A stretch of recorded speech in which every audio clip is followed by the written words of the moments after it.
Hello, good evening, how are you all. हमें पता है आप सब लोग बहुत अच्छे होंगे, ऐसी मैं उम्मीद भी करता हूँ। और अपनी पढ़ाई तो कर ही रहे होंगे, at least you all must be doing you know hard work for your exams. आपके एग्जाम्स नज़दीक आ रहे हैं, आप बहुत कठिन मेहनत कर रहे होंगे। तो उस मेहनत को थोड़ा सा आसान बनाने के लिए हम आपके लिए एक नए आपके टॉपिक पर पोस्ट कॉलोनियलिज्म, जो आपका यूनिट है एक, उस पर हम आपके लिए लेकर के आए हैं। ये वीडियो छोटा सा वीडियो होगा और यहाँ पर हम आपको पोस्ट कॉलोनियलिज्म में लगभग लगभग बहुत सारी चीज़ें हम आपको ऑलरेडी पढ़ा चुके हैं, लेकिन यहाँ पर हम post colonialism as a whole आपको थोड़ा सा दिखाएंगे कि कैसे जो है आपके एग्जाम में क्वेश्चन आता है। राइट एंड ऐसे on post colonialism, right and note on post colonialism, तो आप कैसे लिखेंगे उसको, उसकी एक झलक हम यहाँ पर देख लेते हैं। तो आज हमारा ये जो टॉपिक है वो है पोस्ट कॉलोनियलिज्म के। हम कैनन्स की बात करेंगे, डायमेंशंस की बात करेंगे, इसके कॉन्सेप्ट्स कौन कौन से हैं उसके बारे में बात करेंगे। तो let's begin the class for today. आप लोग थोड़ा जग जाइए, अगर सो रहे हैं थोड़ा इंटरेस्ट को जगाइए, अपना पढ़ना पढ़ना शुरू करिए। आपकी एग्जाम्स बहुत नज़दीक हैं, 1 महीने से भी कम समय आपके एग्जाम में रह गया है और सिलेबस भी बहुत ज़्यादा है। आप इंटरेस्ट दिखाएंगे तो उतने इंटरेस्ट से मैं भी आपको पढ़ाऊंगा, अदरवाइज आपका सिलेबस कवर होना थोड़ा सा मुश्किल हो जाएगा, क्योंकि आपके इंटरेस्ट पर ही मेरा जो इंस्पिरेशन है वो मुझे वहीं से मिलती है ना। तो जितना आप इंटरेस्ट शो करेंगे उतना ज़्यादा बेहतर तरीके से मैं कोशिश करूंगा आपके लिए फटाफट आपके सिलेबस पर वीडियोस ला करके आपको चीज़ों को बताऊं, ताकि आप एग्ज़ाम में बेहतर कर सकें ना। तो ओके, डोंट पैनिक, परेशान मत होइए, मैं कोशिश अपनी पूरी करूंगा, लेकिन आप अपना पूरा प्रयास करिए। तो let's begin the class for today. Post colonialism की बात करते हैं कि ये कॉलोनियलिज्म पहले क्या होता है, इसको समझना पड़ेगा, तब हम पोस्ट की बात करेंगे। कॉलोनियलिज्म एक्चुअली था क्या? It was the control and governing of the influence of nation over another ना। किसी दूसरे नेशन के ऊपर किसी दूसरे नेशन का जो गवर्निंग इन्फ्लुएंस होता है ना, कंट्रोल होता है, वही क्या कहलाता है? वही कहलाता है कॉलोनियलिज्म ना। वही क्या कहलाता है? कॉलोनियल कहलाता है। मतलब एक कंट्री इसमें क्या होती है, दूसरे कंट्री के ऊपर निर्भर करती है। जैसे ये हमारा ब्रिटिश था, ब्रिटेन, और ये हमारी इंडिया। इंडिया, ब्रिटेन ने इंडिया को अपनी कॉलोनी बनाया। मतलब now every governing influence and control of India, country India, was dependent upon British ना, ब्रिटेन पर डिपेंड था। तो यही क्या थी, ये हम इनकी टेरिटरी हो गए, हम इनके लोग हो गए, इनके सबऑर्डिनेशन में आ गए हम। तो हमने क्या कहलाए? कॉलोनी कहलाए। क्या कहलाए? कॉलोनी कहलाए। तो कॉलोनिज्म इज द कंट्रोल और governing influence of a nation over a dependent country, territory और पीपल ना। ये मतलब कॉलोनी ऐसा नहीं है केवल नेशन ही होता है, कॉलोनी हम किसी को भी बना सकते हैं ना। किसी पर्टिकुलर कंट्री को, टेरिटरी को बना सकते हैं, या किसी पर्सन को भी हम बना सकते हैं। ध्यान रखिएगा, लोगों को भी अपनी एज ए कॉलोनी हम बना सकते हैं। चलिए, कॉलोनी का मतलब होता है कंट्रोल करना, गवर्न करना, ठीक है। It involves the conquest and occupation of another land and the imposition of political, economic and cultural domination by the colonizer। इसमें होता क्या है, जो colonizer होते हैं ना, वो दो चीजें करते हैं। पहली चीज कॉन्केस्ट करते हैं, जीतते हैं उसको, and occupation of another land, दूसरे लैंड के ऑक्यूपेशन को क्या करते हैं, ये कब्जा कर लेते हैं। और क्या करते हैं, वहां के जो पॉलिटिकल, इकोनॉमिक और सोशल जो इम्पोजिशंस हैं, कल्चरल डोमिनेशन है, उन सब को इम्पोज कर देते हैं। अर्थात अपने जो कल्चर्स हैं, अपनी जो इकोनॉमी है, अपने जो पॉलिटिक्स है, उसको वहाँ जो कॉलोनी होती है उसके ऊपर इम्पोज कर देते हैं ना। मतलब कंट्रोल, पूरा कंप्लीट कंट्रोल उनके ऊपर कर लेते हैं। वास्तव में कॉलोनीज थी क्या? तो कह रहे हैं colonialism often exploits natural resources. ये क्या करते हैं, ये आए किस लिए भाई? कहीं ना कहीं एक्सप्लॉयटेशन के लिए आए थे, लेकिन ये क्या क्या एक्सप्लॉयट करते हैं? तो नेचुरल रिसोर्सेज को, नेचुरल रिसोर्सेज में बहुत सारी चीजें आ जाती है ना। लेबर को करते थे एक्सप्लॉयट, और नेटिव पॉपुलेशन का भी एक्सप्लॉयटेशन किया करते थे, justifying its practices through ideologies such as the white man's burden. ये बहुत सारी आइडियोलॉजीज के थ्रू अपना जो डोमिनेशन था उसको जस्टिफाई करते थे। मतलब जो एक्सप्लॉयट हम लोगों को करते थे, या मतलब कॉलोनीज को जो एक्सप्लॉयट करते थे ना, तो उसको जस्टिफाई करते थे। कुछ ऐसी प्रैक्टिसेस थी जिसके थ्रू जस्टिफाई करते थे, जैसे white man's burden or the civilising mission ना। कहते थे कि मतलब हम आपको सभ्य बना रहे हैं ना, यू आर क्या है, आप असभ्य हैं, यू आर सेवेज ना, आप असभ्य हैं, आपको हम क्या कर रहे हैं, सभ्य बनाने आए हैं। तो सभ्यता सिखाने के नाम पर ऐसी कुछ आइडियोलॉजीज हैं जिसके नाम पर ये क्या करते हैं, हमारे ऊपर अपना डोमिनेशन कर लेते हैं और धीरे धीरे हमको अपनी कॉलोनी बना लेते हैं। और ये कॉलोनी बनता किसके थ्रू है? बहुत सारी चीजों के थ्रू बनता है। लिटरेचर में अगर हम बात करें तो colonialism is reflected through the portrayal of colonized lands as exotic. Literature में जितनी भी colonized land है ना, colonized countries हैं, उनको exotic country के रूप में दिखाते हैं और उनके बैकवर्डनेस को दिखाते हैं, उनके अनसिविलाइज्डनेस को दिखाते हैं थ्रू द मार्जिनलाइजेशन और साइलेंसिंग ऑफ इंडिजिनस वॉइस। और जितनी भी इंडिजिनस वॉइसेज हैं उनको कैसे दबा दिया गया, उनको कैसे मार्जिनलाइज कर दिया गया ना, इन्हीं सब को दिखा करके लिटरेचर में कॉलोनियलिज्म को दिखाया गया है कि मतलब वास्तव में कॉलोनियलिज्म था क्या ना, कैसे इसने लोगों को बैकवर्ड बनाया, कैसे जो है अनसिविलाइज्ड बनाया, और किस आइडियोलॉजी पर आए थे कि हम आपको सिविलाइज कर रहे हैं, हम आपको एबल बनाएंगे। Colonial powers included Britain, France, Spain, Portugal and others who colonized regions in Asia, Africa, the Americas and the Caribbean. colonizer कौन थे? तो colonizer में हमारे ब्रिटेन नंबर 1 पर था, फ्रांस था, स्पेन था, पुर्तगाल था, ये सब colonizer थे। colonized में एशिया की कंट्रीज आ गई, अफ्रीका की कंट्रीज और अमेरिकन ना, ये सब जो है कैरेबियन, ये सब क्या थे? colonized थे ना, ठीक है। तो ये colonizer और colonized दो लोगों में बटा हुआ है कोलोनिज्म, इसी को हम कहते हैं। पोस्ट कोलोनिज्म क्या था? अब ये तो रहा कोलोनिज्म। पोस्ट कोलोनिज्म मतलब जब यही कंट्री वाले ये वापस चले गए ना, ये वापस चले गए, तो पोस्ट, अब कॉलोनी का पीरियड बीत गया, तो पोस्ट उसके बाद का पीरियड आया। उसके बाद के टाइम में क्या आया कि ये देखे तो पोस्ट कोलोनिज्म जो है ये क्रिटिकल एकेडमिक डिसिप्लिन था। ये कुछ ऐसे लोगों का एक थॉट था, प्रोसेस था, एक एकेडमी थी, मतलब एक थॉट प्रोसेस था, जिन लोगों का मानना ये था, जो ये एक्सप्लेन करना चाहते थे, एनालाइज करना चाहते थे and respond to the cultural legacy of colonialism. ये बताना चाहते थे कि भाई जो कॉलोनी ने हमें कल्चरल लेगेसी दी है, एज अ कॉलोनी हमारे पास क्या कल्चरल लेगेसी है, उसकी स्टडी करते हैं, उसको एनालाइज करते हैं, उसको एक्सप्लेन करते हैं, और क्या करते हैं, एंड इंपीरियलिज्म, और इंपीरियलिज्म का हमारे ऊपर क्या इम्पैक्ट रहा है, हमारे कल्चर पर, हमारी सोसाइटी पर ना, हमारे साइक पर क्या प्रभाव रहा है, उसी की स्टडी करते हैं। ये एक ग्रुप ऑफ एकेडमिक्स है, डिसिप्लिन है ये, जो इसकी स्टडी करता है, तो उसको क्या कहते हैं? पोस्ट कॉलोनी, मतलब पोस्ट कॉलोनियलिज्म कहते हैं। कॉलोनी के बाद हमारे नेशन में कैसे जो है कॉलोनी का इफेक्ट हमारे दिमाग पर है, हमारे कल्चर पर है, हमारी सोसाइटी पर है, उसको स्टडी ये लोग करते हैं, ठीक है। तो ये क्या कहलाता है? पोस्ट कॉलोनियलिज्म कहलाता है। इसका पर्पस क्या था? Post colonialism understand the lasting effects of colonial rule in formerly colonised nation. ये देखता है कि पहले जो नेशंस कॉलोनाइज थे ना, उनमें कॉलोनाइजेशन का क्या इफेक्ट पड़ा है, लार्जर इफेक्ट क्या है, उसकी स्टडी करते हैं। स्पेशली ऑन कल्चर, खास करके कल्चर, एक बार कल्चर बिगड़ जाए ना तो बड़ा लॉन्ग इफेक्ट उसका पड़ता है। आइडेंटिटी की बात करते हैं, पॉलिटिक्स एंड लिटरेचर, इनके रेफरेंस में ये बात करते हैं कि फॉर्मरली जो कॉलोनाइज्ड लोग थे, मतलब जो कंट्री कॉलोनाइज थी, उनके ऊपर कॉलोनी पीरियड का क्या इफेक्ट पड़ा हुआ है, उसकी स्टडी करते हैं, उसी को जानने की कोशिश करते हैं। ये आइडियोलॉजी जो थी post colonialism, it examines how colonial ideologies are challenged, कि कैसे धीरे धीरे समय बीतता गया और जो कॉलोनियल आइडियोलॉजीज थी उनको लोगों ने चैलेंज किया, and resisted in literature, art and theory. अलग अलग लिटरेचर, आर्ट, थियरी के माध्यम से इन्होंने जो कॉलोनियल ट्रेड्स थे उसको कैसे चैलेंज किया कि नहीं भाई ये सही नहीं था ना, वीमेन का सप्रेशन, और अत्याचार, एक्सप्लॉयटेशन, ये सही नहीं था। तो धीरे धीरे उसको क्या किया, उसका विरोध करना शुरू किया। क्या?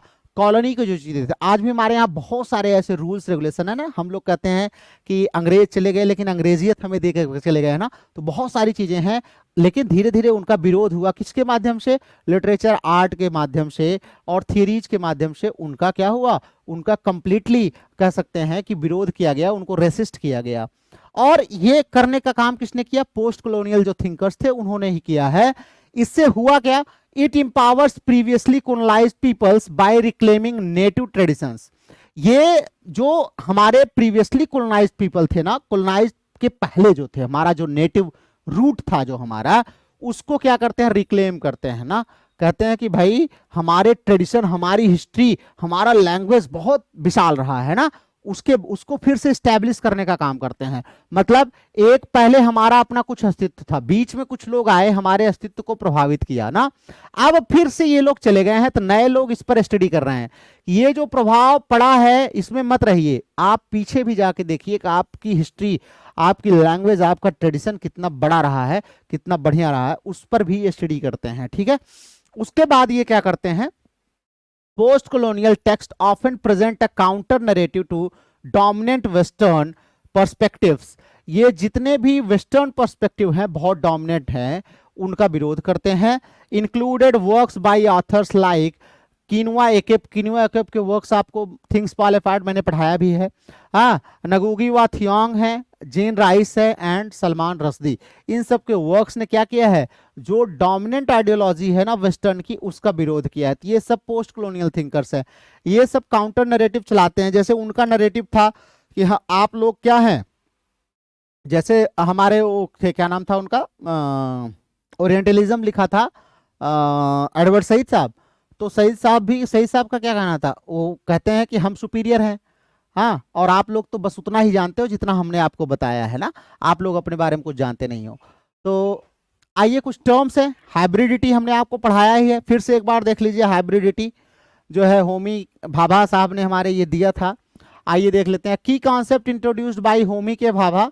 हाइब्रिडिटी है क्या, तो इट एक्चुअली कि जब हमारा एक कल्चर ऑलरेडी था, फिर जो हमारे ऊपर आए, हमको कॉलोनी बनाया, उनका कल्चर, दोनों के कल्चर मिक्स हुए ना, तो एक थर्ड स्पेस कह सकते हैं ये बना, नया कल्चर डेवलप हुआ ना, तो यही ये रिजल्ट है ना, ये हाइब्रिडिटी है। अब इससे जो निकल के आएगा वो हाइब्रिड है। क्या है, हाइब्रिड है।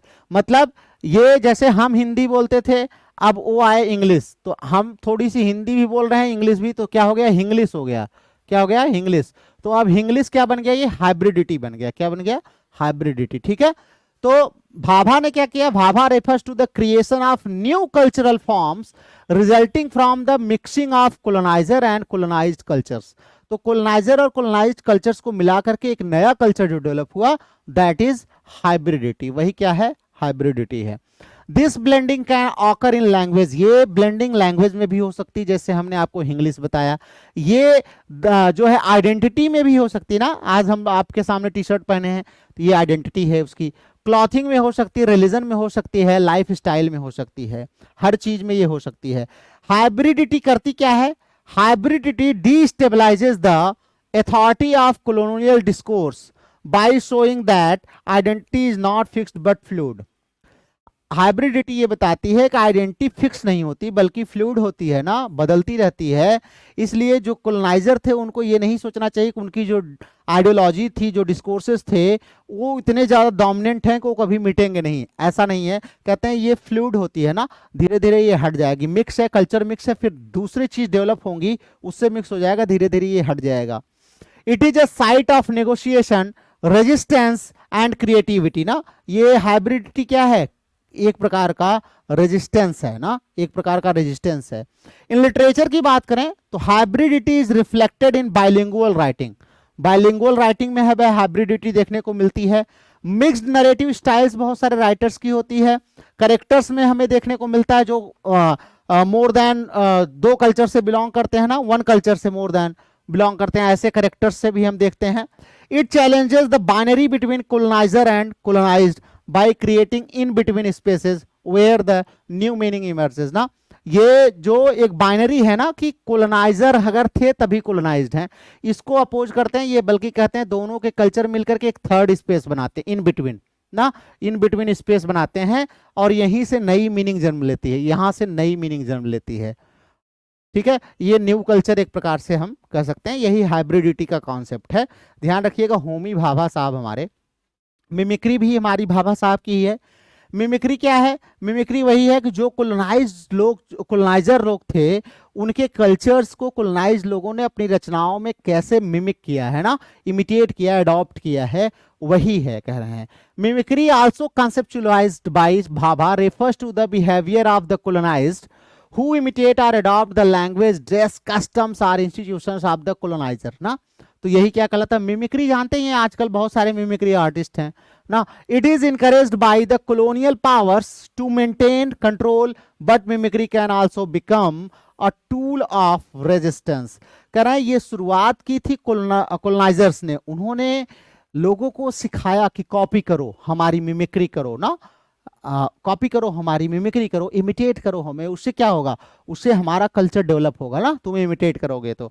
लेकिन भाभा कह रहे हैं कि वो तो ठीक था, लेकिन ये मिमिक्री ना, ये क्या होता है, ये रेजिस्टेंस का भी एक तरीका होता है कि हम किसी चीज को अगर रेसिस्ट करना चाहते हैं तो मिमिक्री के थ्रू भी हम उसको रेसिस्ट कर सकते हैं.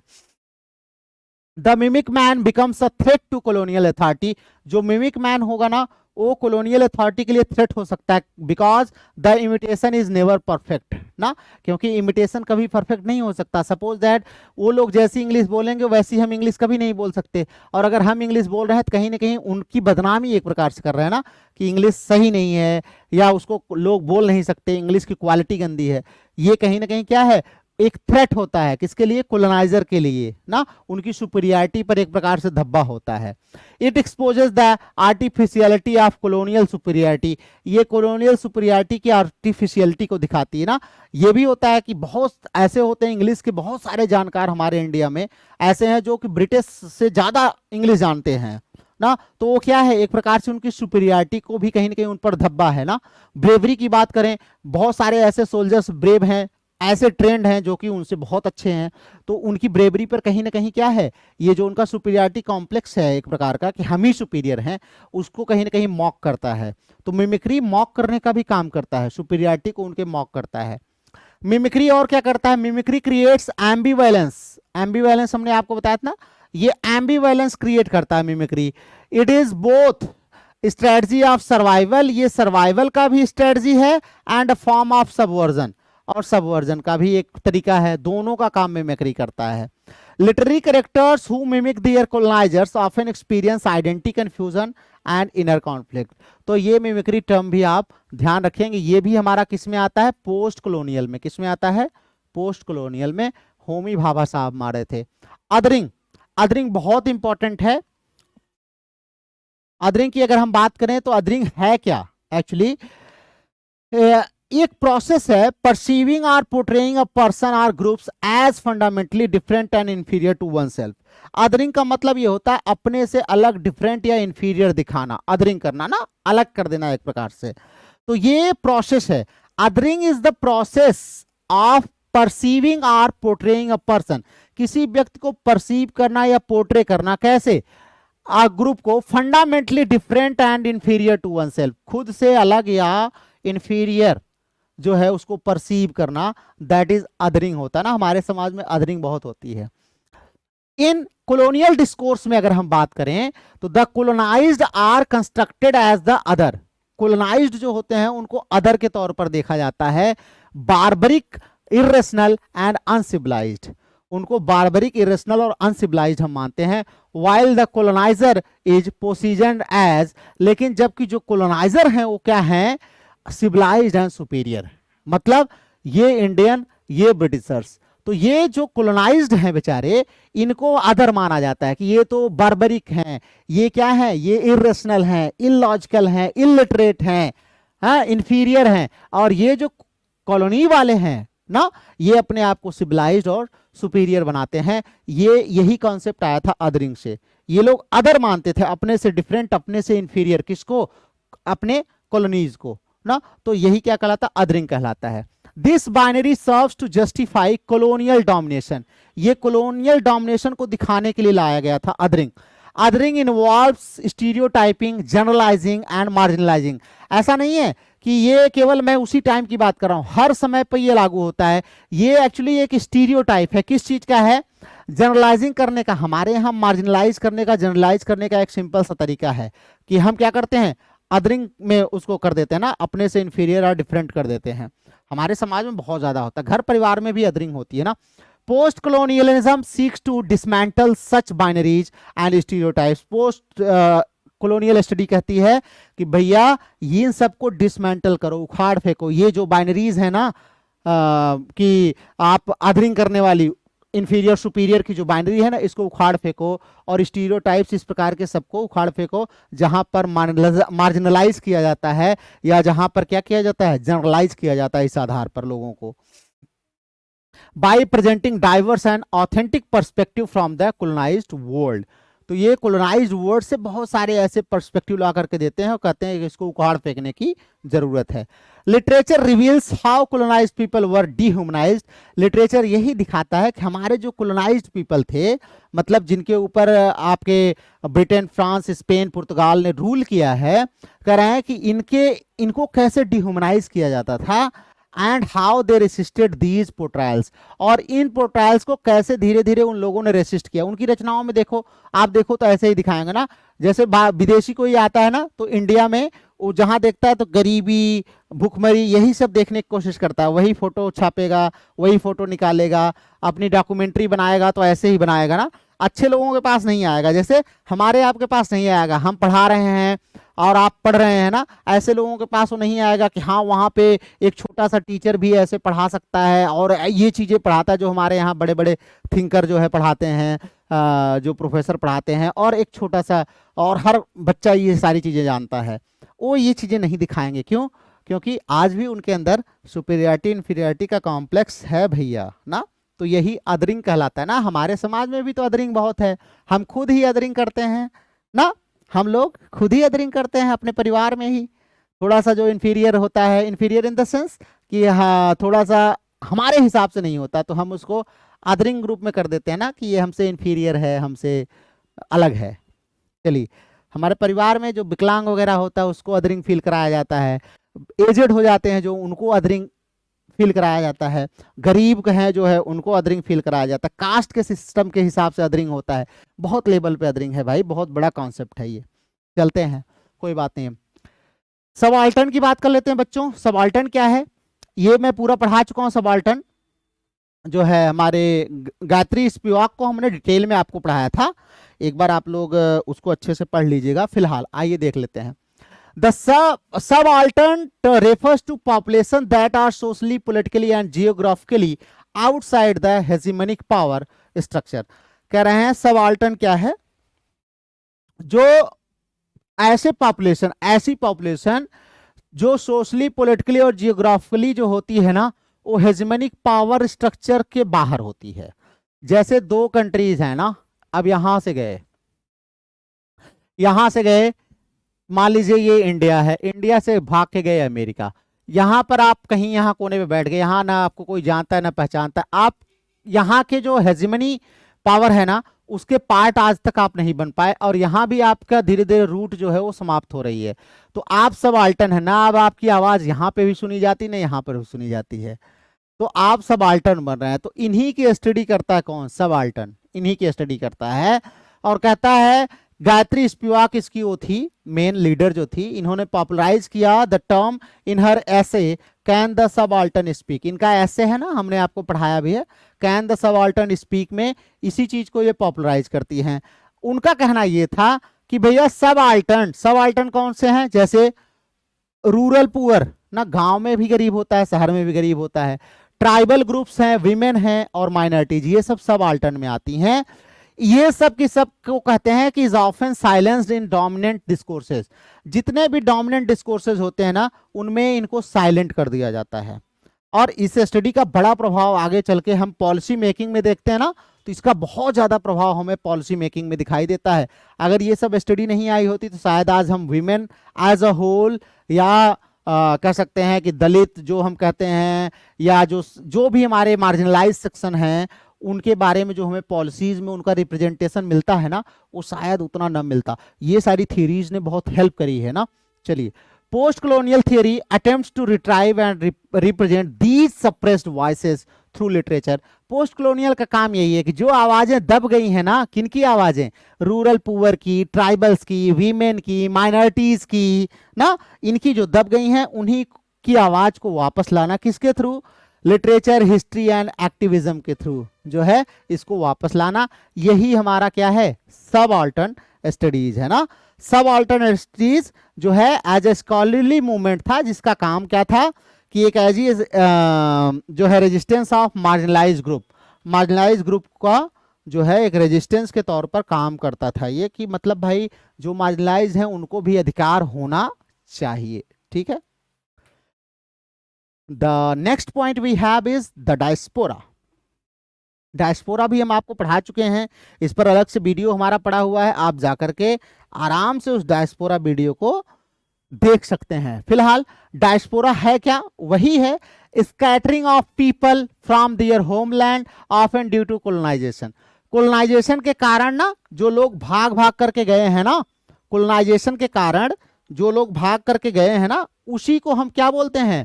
उसी को हम बोलते हैं डायस्पोरा, उसी को डायस्पोरा बोलते हैं, ठीक है। तो ये ध्यान रखिएगा। चलिए अब हम स्लेवरी एंड वॉर की बात करते हैं कि कोलोनाइजेशन के टाइम से स्लेवरी, वॉर, इकोनॉमिक हार्डशिप्स, आजकल पढ़ लिख के देखिए, अभी एक मूवी आई थी ना केरला में, बहुत सारे नर्सेज जो हैं पढ़ पढ़ के वो बाहर विदेश में जाते हैं, फिर उनको कितना सफर करना पड़ता है ना। तो ये सब के सब जो है, चाहे इकोनॉमिक की वजह से, जॉब की वजह से, जिसकी वजह से जो है ये दूसरी जगह जाकर के सेटल्ड हो जाते हैं ना, तो यही क्या कहलाते हैं? डायस्पोरा कहलाते हैं। इसमें होता क्या है इन कम्युनिटीज में? ये बेचारे वही है ना, न धोबी का कुत्ता, न घर का, न घाट का। वहां भी इनका कुछ नहीं रह पाता, यहाँ भी धीरे धीरे ये कल्चरली एंड सोशली क्या होते हैं? बाइकआउट किए जा सकते हैं, किए जाते हैं। और नॉर्मली एनआरआई जिनको हम बोलते हैं ना, यहाँ भी उनका अस्तित्व बहुत कम रहता है। तो ये लिटरेचर क्या करता है? प्राय ऐसे लोगों के बारे में दिखाता है जो जाके बस गए, उनकी यादों को। तो प्राय इनकी जो थीम होती है ना, वो नॉस्टैल्जिया, जो कॉन्फ्लिक्ट है इनका, मतलब यहाँ से जाके नई जगह पर रहना, वहाँ के कल्चर अलग हैं, आपके कल्चर अलग हैं, फिर जो एक कॉन्फ्लिक्ट यहाँ पर चलता है उसको दिखाना, जो भी कुछ वहां पर डिस्प्लेसमेंट के कारण उनका घटित हुआ, वो सब को सब दिखाना, ये सब डायस्पोरा लिटरेचर में होता है। तो ये हमारा डायस्पोरा लिटरेचर है। इसमें फेमस राइटर्स हमारे कौन कौन से हैं? सलमान रश्दी हैं, झुम्पा लाहिड़ी हैं और डेरेक वॉलकॉट हैं। इन सब लोगों ने जो है डायस्पोरा लिटरेचर खूब लिखा हुआ है, ठीक है। तो आप इनका पढ़िएगा, जो है काफी आपको आनंद आएगा। The next we have decolonisation. Decolonisation वही है कि कह रहे हैं कि जो भी एक हिस्टोरिकल या कल्चरल प्रोजेक्ट है, ये क्या करते हैं कि जितने भी कॉलोनियल पावर्स में जो भी कल्चरल इन्फ्लुएंस थे ना, उसको धीरे धीरे क्या करना? हटाना, और अपने इन्फ्लुएंस को वापस लाना या नए इन्फ्लुएंस को जो है वहां पर देना। तो ये कह रहे हैं decolonisation is both a historical process and a cultural project. तो ये हिस्टोरिकल भी है, मतलब शुरुआत से पूरी स्टडी करते हैं, फिर कैसे कैसे हमारे उनका है ना थ्योंग का, कि माइंड हम कैसे डीकोलोनाइज करेंगे। तो historically it refers to the withdrawal of colonial powers from colonised region ना, कॉलोनाइज्ड रीजन से कॉलोनियल पावर को वापस जब ले लिया गया, तो जैसे मतलब इंडिया था, इंडिया से जो कॉलोनी लोग थे, हम कॉलोनी थे, जो कॉलोनाइजर थे, इन्होंने अपनी पावर वापस ले ली। तो ये एक हो गया डीकोलोनाइजिंग, अब हम डीकोलोनाइज्ड हो गए ना। ये तो क्या हो गया? हिस्टोरिकली हो गया। अब कल्चरली अगर हम देखें तो कल्चरली हम कैसे डीकोलोनाइज होंगे? इंग्लिश तो आज भी हम पढ़ ही रहे हैं और बहुत सारी चीजें हम अपना रहे हैं। तो कह रहे हैं कि अब हम पॉलिटिकली और पावरफुली देखें, पावर के क्षेत्र में तो हम इंडिपेंडेंट हो गए हैं, डीकोलोनाइज्ड हो गए हैं, लेकिन कल्चरली आज भी हम डीकोलोनाइज्ड नहीं है। उसी की स्टडी कौन करता है? डीकोलोनाइजेशन करता है। इसी को हम बोलते हैं डीकोलोनाइजेशन। कि अगर हम लिटरेचरी क्या कह सकते हैं, पॉलिटिकली, सोशली एंड कल्चरली अगर हम क्या हो जाएं? इंडिपेंडेंट हो जाएं, तो हम क्या हो जाएंगे? डीकोलोनाइज्ड हो जाएंगे। क्या हो जाएंगे? डीकोलोनाइज्ड हो जाएंगे। हालांकि कंप्लीटली डीकोलोनाइज्ड होना आसान नहीं है। क्यों? क्योंकि कल्चर आगे चल के आप मल्टी कल्चरलिज्म का जो कॉन्सेप्ट आया है ना, वो कहता है कि डीकोलोनाइज्ड होने की जरूरत भी नहीं है, क्योंकि अगर हम कॉलोनी रहे भी हैं ना, तो उससे हमारा बहुत नुकसान नहीं है, क्योंकि उसने हमें एक नया कल्चर दिया। मल्टी कल्चर का जमाना है, ग्लोबलाइजेशन चल रहा है इस समय, तो उसकी भी जरूरत है, तो हम लोग उसमें पढ़ेंगे, ठीक है। तो नगुगी वा थियांग हमने आपको बताया था ना, ये कहते हैं कि मतलब हम जो है कोलोनाइज माइंड को कैसे करेंगे, हाउ टू डीकोलोनाइज माइंड, जो है ये उनकी एक काफी फेमस उस पर थॉट है इनका। उसके बाद कैनोनिकल रिविजन्स यहाँ पर छोड़ दीजिए, एक बार हम देख लेते हैं फिर से क्या क्या थ्योरी है। ये दिया हुआ है, इसको छोड़ देते हैं। अब हम मेजर पोस्ट कॉलोनियल थिंकर्स और उनके टेक्स्ट को देख लेते हैं। 3-4 किताबें हैं, बहुत फेमस है, जो आपको पढ़ लेनी चाहिए। जैसे एडवर्ड सईद की हमने चर्चा करी थी, ओरिएंटलिज्म है 1978 में। और उसके बाद हमारे होमी के भाभा का द लोकेशन ऑफ कल्चर 1994 बहुत फेमस है। इसी में इनका हाइब्रिडिटी, मिमिक्री, एम्बिवेलेंस ये सब है। उसके बाद आप गायत्री चक्रवात का जो है, गायत्री स्पिवाक का जो है can the subaltern speak, can the subaltern speak, ये भी आप जरूर पढ़ लीजिएगा। ठीक है, कैन द सबाल्टर्न स्पीक। तो ये एक प्रकार का कह सकते हैं रिवीजन क्लास थी। ये सब मैं आपको पढ़ा चुका हूं अलग अलग से ना, तो ये एक प्रकार से रिवीजन क्लास थी। और इसमें आपका एक नया टॉपिक भी था जो था पोस्ट कॉलोनियलिज्म पर। तो ये पूरा पोस्ट कॉलोनियलिज्म पर एक आपका छोटा सा लेक्चर था, ये यहाँ पर हमारा समाप्त होता है। अब आप बच्चों इसको रिवीजन करिएगा, रिवाइज करके अच्छे से तैयार करिए ताकि आप एग्जाम्स में अच्छे से लिख सकें। अगर आपको पोस्ट कॉलोनियलिज्म पे आता है, इसमें से 4-6 टॉपिक भी आपको याद रहेंगे, अगर 8-9-10 टॉपिक में से, तो आपको 4-6 में से अगर आपने 3-4 को भी एक्सप्लेन कर दिया तो आपका काम अच्छा खासा हो जाएगा ना। तो चलिए अब हम आपसे फिर मिलेंगे अगले वीडियो में एक नए टॉपिक के साथ। तब तक आप इसको रिवाइज करिए, वीडियो को लाइक वाइक कर दिया करिए, कमेंट जरूर डाला करिए, थोड़ा सा पढ़ने में इंटरेस्ट दिखाइए तो मैं भी अपनी स्पीड बढ़ाऊं। अदरवाइज और भी बहुत सारे काम रहते हैं आपके लिए, इतना करते हैं तो at least you must do it. आपको भी लगना चाहिए, मुझे भी ये लगना चाहिए कि हाँ हमारे बच्चे देख रहे हैं, पढ़ रहे हैं और कुछ सीखने की कोशिश कर रहे हैं ना। अदरवाइज फिर ये लगता है कि फ्यूटाइल एफर्ट हम कर रहे हैं, why I should not use my power, use my knowledge in other direction, दूसरी तरफ क्यों ना लेकर जाऊं। आप लोग हमारी ताकत है, आप अपनी ताकत दिखाइए, हम अपनी दिखा रहे हैं। तो let's revise all the videos, हमने भेज भी दिया था, आप सारे वीडियोस को रिवाइज करिए। हम आगे और तेजी से बढ़ेंगे, अगले वीडियो में एक नया टॉपिक लेकर के आएंगे। टिल देन आप पढ़ते रहिए, मस्त रहिए और अपना बहुत सारा ख्याल रखिए।